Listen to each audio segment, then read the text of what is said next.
गुरुर्साक्षात् परब्रह्मा तस्मै श्री गुरवे नमः।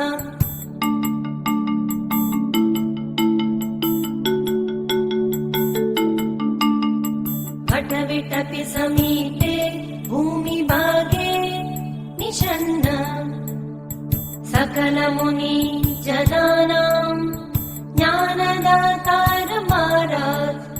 त्रिभुवन गुरुम् ईशम् दक्षिणामूर्तिदेवम् जनन मरण दुःखच्छेददक्षम्